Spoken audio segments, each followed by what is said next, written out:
출애굽기 40장 34절에서 48절입니다. 오늘은 출애굽기 마지막 시간이죠. 시내산에서 하나님께서는 모세에게 십계명과 그리고 성막의 설계도를 주십니다.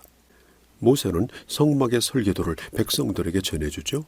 백성들은 성막에 필요한 모든 재료들을 자원하여 모읍니다. 그리고 성령이 충만하고 지혜가 뛰어난 기술자들을 세워서 성막의 기구들을 준비하게 하십니다. 그리고 마지막으로 제사장을 세우죠. 이제는 성막의 기구들을 성소와 지성소 안에 배치하고 29절에 보면 번제와 소제를 하나님 앞에 드림으로 드디어 성막의 기능이 시작됩니다. 34절에 보면 구름이 회막에 덮이고 여호와의 영광이 성막에 충만하며 드디어 하나님의 영광이 그곳에 임하십니다. 이것은 성막의 모든 역사가 아름답게 끝났으며 하나님께서 그것을 인정해 주셨다라고 하는 표시이며 이제부터 하나님의 백성을 떠나지 않고 그 가운데 함께 하겠다라고 하는 하나님의 약속이기도 합니다. 이스라엘 백성은 40년 동안 광야에서 성막 제사를 드립니다. 또 가나안 땅에 들어간 후에 성전에서 제사를 드리죠.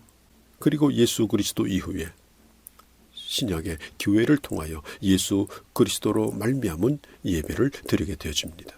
성막을 회막이라고도 부르죠. 이 회막이라고 하는 말은 하나님을 만나는 장소를 의미합니다. 하나님의 임재를 의미할 때는 성막, 또 하나님을 만나는 곳임을 강조할 때는 회막이라고 불렀습니다. 죄인이 하나님을 만난다는 것이 상상도 할 수 없는 일이죠.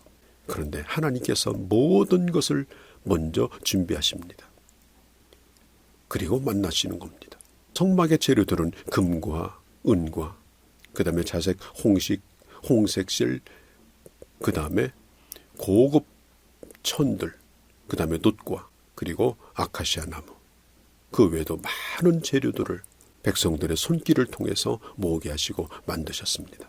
이것은 성막의 보배성, 교회의 보배성을 의미합니다. 죄인 가운데 하나님이 임재하시는 그 집이 바로 성막입니다. 그 가치를 보여주는 것이죠.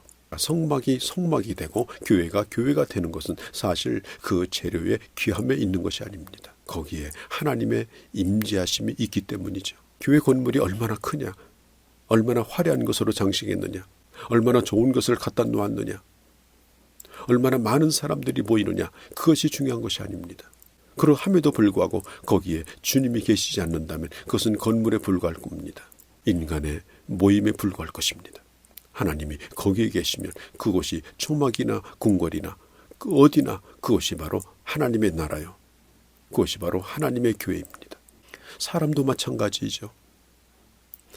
모든 것을 다 갖춘 사람이랄지라도 어느 것으로도 부족함이 없다 할지라도 그곳에 주님이 함께하지 않으면 그 사람은 껍데기인 것입니다. 육신덩어리에 불과합니다. 겉보기 아무리 초라하다 할지라도 주님이 그와 함께 하시면 그것이 바로 존귀한 하나님의 성전이 됩니다. 요한계시록 2장에 보면 부활하신 주님께서 아시아의 7교회에 임하실 때 계시록 2장 1절에 보면 이렇게 말합니다. 오른손에 7뼈를 붙드시고 7 금초대 사이를 다니십니다. 성경은 교회를 말할 때 금초대라고 말하죠. 이것은 교회의 존귀함, 교회의 보배로움을 의미합니다. 그런데 부활하신 주님이 그 금초대 사이를 다니고 계신 겁니다. 요한계시록은 핍박을 받고 있는 교회에게 주신 편지입니다. 건물이 없습니다. 여기저기 작은 모임에 불과했습니다. 그러함에도 불구하고 그 교회가 바로 금초대 교회였습니다. 주님이 그 가운데 함께 하셨습니다.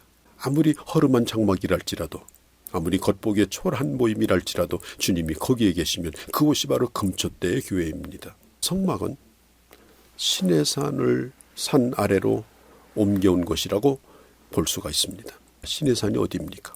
구름과 번개와 천둥과 불과 지진과 큰 나팔 소리 중에 하나님이 임재하시고 그리고 산 아래에다가 금을 그어놓고 누구도 들어오지 못하게 하고 오직 모세만 들어오게 하시고 만나주셨던 그 거룩한 장소가 바로 시내산입니다. 그런데 이제는 그 시내산을 성막으로 옮겨오셨습니다. 예전에는 두려워서 누구도 들어갈 수 없는, 아니 감히 들어오면 죽을 수밖에 없는 그런 곳이었습니다. 그러나 하나님은 이제는 그 성막 가운데서 그 백성을 만나십니다. 누구든지 재물을 가지고 와 주님을 예배하면 그 예배를 받으십니다. 그 죄를 용서해 주십니다.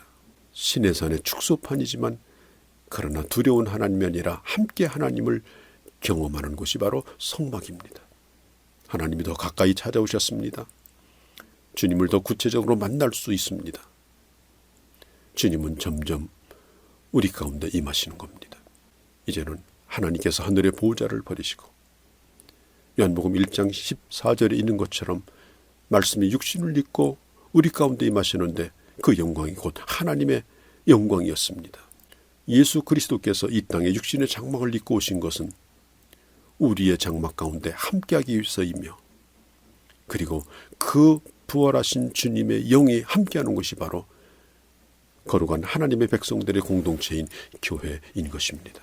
성막을 완성한 후에 출애굽기 40장이 끝나면 바로 뒤를 이어서 민수기 1장으로 연결을 시킬 수가 있죠. 완성된 성막에 하나님의 영광이 임하고, 그리고 하나님의 인도하심을 따라서 이스라엘 백성은 그때부터 움직이기 시작합니다. 움직이기 전에 했던 일이 있죠. 그것이 뭐냐면 지파별로 숫자를 세워서 특별히 20세 이상 된 장정을 중심으로 이제 행렬을 정리를 합니다. 아주 질서정연하게 행진을 할 수 있도록 조직을 합니다. 하나님은 질서의 하나님이죠. 20세 이상 된 남자만 60만 명, 남녀노소 합쳐서 적어도 200만 명이 되는 어마어마한 숫자가 길도 없는 광야에서 앞에서 뒤가 끝이 보이지 않습니다. 앞에서 무슨 일이 일어나는지 뒤에는 모릅니다. 그런 크고 긴 행군을 하는데 여기에 조직이 없다면, 질서가 없다면 어떻게 되겠습니까? 아마도 처음에 출발할 때는 어설프기 그지없었을 것입니다. 가다가 서다가 마치 명절 때 고속도로가 막히듯이 짜증이 날 정도로 그러기를 반복했을 겁니다. 그러나 훈련이 되니 체질이 바뀝니다. 이제는 하나님께서 움직이시면, 하나님께서 움직이라고 명하시면 엄청난 속도로 빨리 이동을 하기 시작합니다. 신앙생활도 마찬가지죠. 처음에는 좀 힘든 것 같습니다. 어설픕니다. 쉽지 않아 보입니다. 그러나 어느 단계에 서게 되면, 하나님의 인도를 받는 훈련을 하게 되면 그때는 예수 믿는 것이 재미가 납니다. 교회 생활이 재미가 납니다. 봉사 생활이 재미가 납니다. 기도하는 것이 재미가 납니다. 충성하는 생활이 더 즐겁습니다. 그것이 체질화가 되어집니다. 그렇게 해서 하나님의 나라를 향해서 한 발자국 한 발자국 가는 것이 바로 신앙 생활입니다. 오늘 38절에 보면 이렇게 말하죠. 제일 마지막에 그 모든 행진하는 길에서 그들의 눈으로 보았더라. 무엇을 보았을까요? 38절에 낮에는 여호와의 구름이, 저녁에는 밤에는 불이 그 백성 가운데 함께 있음을 백성들은 늘 보았습니다. 하나님의 영광, 하나님의 인도하심을 볼 수 있었습니다. 광야 생활은 낮에는 뜨거운 태양을 견뎌야 합니다. 저녁에는 추위와 각종 맹수로부터 보호가 필요합니다. 이동 중에 더위에 지치지 않도록 주님은 구름으로 커다란 파라솔로 덮어주십니다. 이동 중에 추위에 어렵지 않도록 지켜주십니다. 광야 같은 이 세상 가운데 우리를 위협하는 육적이고 영적인 그러한 세력들이 있습니다. 그럼에도 불구하고 예수 그리스도의 핏값을 치르고 세우신 교회 안에 지체가 된 하나님의 사람들을 영육간에 그 삶을 지켜주시는 것입니다. 오늘 성경은 이렇게 말하죠. 36절에 성막 위에 구름이 떠오를 때, 그리고 37절에 떠오르지 아니할 때. 떠오르면 움직입니다. 떠오르지 아니하면 그대로 머물러 있습니다. 이것이 바로 신앙생활입니다. 우리가 아침에 눈을 뜨면 먼저 어디를 봅니까? 땅을 보지 않고 하늘을 봅니다. 땅에 비가 왔으면 먼저 하늘을 쳐다봅니다. 구름이 끼었는지 해가 떴는지 오늘 날씨가 어떤지 항상 살핍니다. 늘 사는 삶이지만 하늘을 살피죠. 마찬가지입니다. 우리는 날마다 눈을 뜨면 하나님의 뜻을 살핍니다. 구름이 떠올랐는가 아니면 구름이 머물러 있는가. 그래서 더 있고 싶어도 하나님이 인도하실 때는 텐트를 다 챙겨서 갈 준비를 합니다. 또 가고 싶어도, 빨리 이곳을 떠나고 싶어도, 이곳의 환경이 마음에 들지 않아도 하나님께서 머물라고 하면 거기에 텐트를 칩니다. 거기에 계속 머물러 있습니다. 언제나 이스라엘 백성은 성막과 함께 움직였습니다. 성막의 자리를 잡으면 거기에 자리 잡습니다. 1년이든 몇 달이든 거기에 머물러 있습니다. 자, 하나님의 백성은 하나님의 중심입니다. 교회가 중심입니다. 예배가 중심입니다. 내 마음대로 움직이는 것이 아닙니다. 내가 가고 싶은 대로 가는 것이 아닙니다. 주님이 서라면 거기에 섭니다. 주님이 가라면 거기에 갑니다. 말씀이 가는 데까지만 갑니다. 말씀이 서는 데까지 나도 거기에 서 있습니다. 자, 이스라엘 백성들이 저 애굽 땅에서 하나님의 그 놀라운 축복 가운데 어린 양의 피의 유월절 기적으로 말미암아 홍해를 건너 광야로 나옵니다. 그리고 이제는 성막의 제사법을 통해서 장차 오실 예수 그리스도께서 이루실 구원을 바라보면서 예배를 드립니다.